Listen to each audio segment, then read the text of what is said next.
Assalamualaikum warahmatullahi wabarakatuh. Perkenalkan, nama saya Syahril Saifuddin dari Prodi Manajemen. Saya akan mempresentasikan hasil penelitian saya yang berjudul Gaya Kepemimpinan Terhadap Manajemen Perubahan, studi kasus yang ada di Desa Hendrosari, Kecamatan Menganti. Fenomena penelitian saya adalah ada suatu desa yang ada di Kecamatan Menganti dan desa tersebut mempunyai stigma buruk dari masyarakat luar, yaitu stigma desa yang memabukkan. Kenapa bisa menjadi desa memabukkan? Karena desa tersebut mempunyai potensi alam, yaitu pohon siwalan. Dan pohon siwalan tersebut bisa menghasilkan yang namanya legen dan tuak.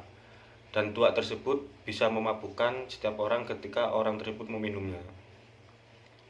Pada waktu kepemilikan kepala desa lama tersebut masih belum bisa merubah stigma buruk masyarakat luar terkait Desa Hendrosari yang memiliki stigma buruk desa memabukkan. Dan kepala desa lama tidak bisa memanfaatkan potensi alam, yaitu pohon siwalan. Tetapi dengan hadirnya kepala desa baru beserta dengan dorongan masyarakat Desa Hendrosari, desa tersebut sekarang mempunyai stigma yang baik karena desa tersebut menjadi desa mandiri yang ada di Kecamatan Menganti. Kenapa bisa menjadi desa mandiri? Karena kepala desa dan masyarakat Desa Hendrosari sendiri bisa memanfaatkan potensi alam, yaitu pohon siwalan. Dan potensi alam tersebut dijadikan yaitu Edu Wisata Lontar Sewu. Edu Wisata Lontar Sewu adalah wisata lontar sewu, dan itu hanya ada di Kecamatan Menganti, khususnya Desa Hendrosari. Maka dari itu, saya tertarik untuk meneliti tentang gaya kepemimpinan kepala desa baru tersebut. Karena kepala desa baru tersebut yang awalnya Desa Hendrosari mempunyai stigma buruk masyarakat luar dan potensi alam belum bisa dimanfaatkan, dengan hadirnya kepala desa baru ini, stigma buruk tersebut bisa dirubah dan potensi alam, yaitu pohon siwalan tersebut, bisa dimanfaatkan dengan baik, yaitu menjadi wisata lontar sewu. Landasan teori yang saya gunakan pada penelitian saya ini yang pertama adalah gaya kepemimpinan.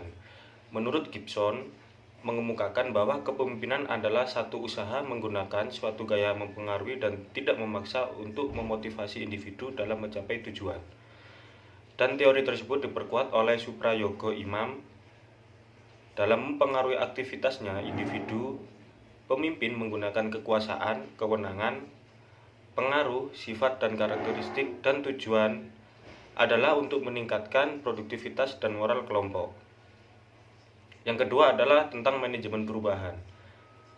Perubahan manajemen yang terencana membantu baik individu, masyarakat, organisasi, dan komunitas untuk memecahkan masalah, belajar dari pengalaman yang telah lalu dan yang akan datang, beradaptasi dengan lingkungan dan perubahan, mengganti persepsi yang sudah ada, meningkatkan kinerja, serta mempengaruhi perubahan di masa yang akan datang.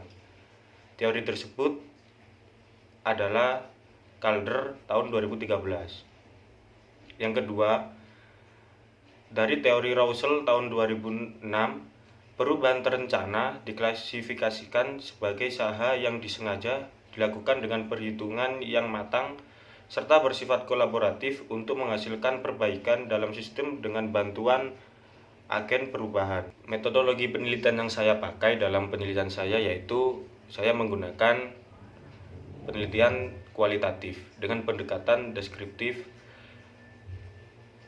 Cara mendapatkan data untuk penelitian saya menggunakan depth interview.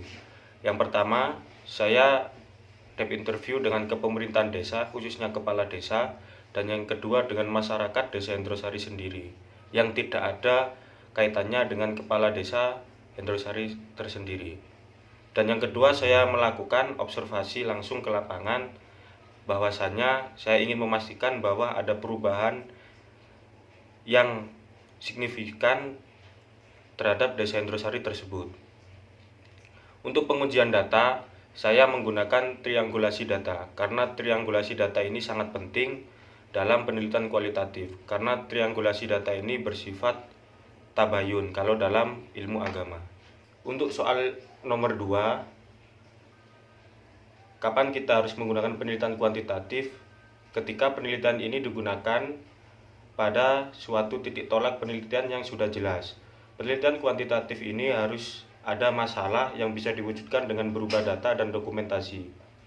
Yang kedua, kapan kita harus melakukan penelitian kualitatif? Penelitian kualitatif ini bisa digunakan apabila sudah mempunyai data, informasi yang lengkap, valid, kredibel, dan objektif. Untuk soal nomor 3, kalau penelitian menggunakan iklan, saya rasa lebih baik menggunakan kualitatif. Karena kita sifatnya menganalisa atau mengamati yang kita sudah mempunyai informasi yang lengkap dan valid. Untuk soal nomor 4, saya rasa data itu tidak bisa dilanjutkan untuk pengujian. Karena sampel adalah bagian dari populasi. Maka kita harus mencari populasi lebih banyak lagi supaya populasi angkanya melebihi dari angka sampel. Untuk soal nomor 5, kalau menurut saya boleh-boleh saja, asalkan kita bisa menarik garis besar teori dari ilmu yang lain dan bisa dikaitkan dengan apa ilmu yang kita miliki atau ilmu tentang manajemen. Sekian jawaban UTS dari saya. Terima kasih. Wassalamualaikum warahmatullahi wabarakatuh.